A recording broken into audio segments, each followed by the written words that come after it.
তো hello guys, welcome back to my channel. তো চলে এসেছি কিন্তু দাসবাড়ির যে সরস্বতী পুজো, সেই সরস্বতী পুজো তোমাদের সঙ্গে শেয়ার করতে, আর কীরকম কী প্রিপারেশন হয়েছে সব কিছু দেখাবো। তো চলো। তো দেখো গাইস, এখানে কিন্তু দেখতে পাচ্ছ খুব সুন্দর একটা মূর্তি কিন্তু বানানো হয়েছে। আর এখানে দেখতে পাচ্ছ মা কিন্তু তার 4 সখীকে নিয়ে কিন্তু এসে উপস্থিত হয়েছে দাসনগরের দাসবাড়িতে কিন্তু উপস্থিত হয়েছে এসে। আর 4 সখী দেখতে পাচ্ছ, 2 সখীর হাতে কিন্তু পাখা রয়েছে, আর একজনের হাতে বেদ রয়েছে, আর একজনের হাতে কিন্তু একটা প্রদীপ রয়েছে। খুবই কিন্তু সুন্দর একটা থিম এখানে তুলে ধরা হয়েছে।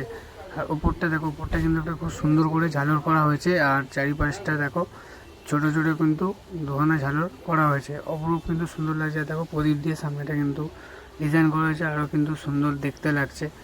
আর দেখো মাকে কিন্তু খুবই অপূর্ব সুন্দর লাগছে দেখতে। দেখো মায়ের মুখটা দেখো, তোমাদেরকে দেখ।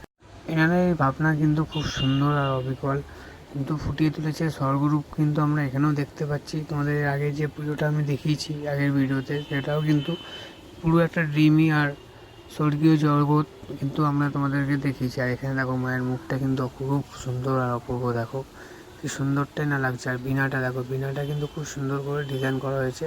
আর অপূর্ব কিন্তু সখীদেরকেও লাগছে। দেখো সখীরা কিন্তু খুব সুন্দর আর অপূর্ব। আর মায়ের মুখটা দেখো, আর একটু তোমাদেরকে কাছ থেকে দেখাই, অপূর্ব কিন্তু সুন্দর লাগছে, দেখছো।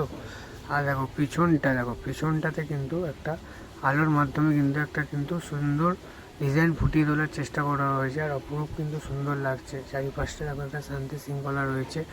আর এখানটা দেখো, এখানটা কিন্তু একটা ঝালর রয়েছে, ছোটো ছোটো ভাত দিয়ে কিন্তু লাইটের কাজ করা হয়েছে। অপরূপ কিন্তু সুন্দর আর অপূর্ব লাগছে। আর দেখো এখানে কিন্তু দালান দিয়ে উঠে মা কিন্তু বসে আছে বারান্দাতে। আর চারপাশে 4 সখী রয়েছে মায়ের সেবার জন্য। খুবই কিন্তু একটা সুন্দর একটা থিম কনসেপ্ট, খুবই ভালো লাগছে দেখে। 2026-এ কিন্তু এটা সেরা পুজো আমরা বলতে পারি। খুবই কিন্তু সেরা ঠাকুর একটা, অপূর্ব কিন্তু কিউট একটা প্রতিমা আমরা দেখলাম, তোমাদের সঙ্গে শেয়ার করলাম। তো তোমাদের কেমন লাগলো অবশ্যই আমাকে কিন্তু কমেন্ট করে জানাতে ভুলো না।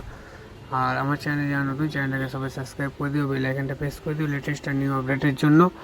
তো চলো, তোমাদের কিন্তু পুরো ঠাকুরটা আমি কিন্তু দেখালাম। আর তোমরা কিন্তু চাইলে এখানে চলে আসতে পারো দাসনগর স্টেশন থেকে পায়ে হেঁটে কিছুটা তোমরা চলে আসতে পারো, বা অটো বা টোটো করে কিন্তু তোমরা চলে আসতে পারো আইটিসি জল ট্যাঙ্কের কাছে। ওখানে তোমরা অটোওয়ালা বা টোটোওয়ালাকে বললেই তোমাদেরকে নামিয়ে দেবে আইটিসি জল ট্যাঙ্কের কাছে। ওখান থেকে তোমরা 2-5 মিনিটে হাঁটা পর ওখান থেকে তোমরা পৌঁছে যেতে পারো দাসবাড়ির এই সুন্দর প্রতিমাটিকে দেখতে। তো আজকের এই ভিডিওটা তোমাদের সব কেমন লাগলো অবশ্যই আমাকে কিন্তু।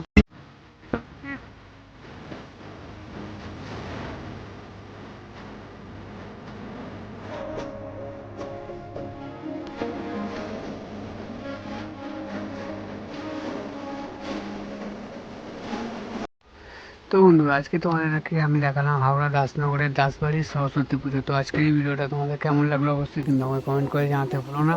আর তোমরাও কিন্তু চাইলে চলে আসতে পারো এই সুন্দর প্রতিমা থেকে দর্শন করতে। তো আমার ডিসক্রিপশানে কিন্তু লিঙ্ক দেওয়া থাকবে, তো তোমরা ক্লিক করে চলে আসতে পারো। তো আজকের জন্য এটুকুনি, আবার দেখা হবে নতুন কোনো একটা ভিডিওতে। তখন সবাই ভালো থাকো, সুস্থ থাকো, বাই।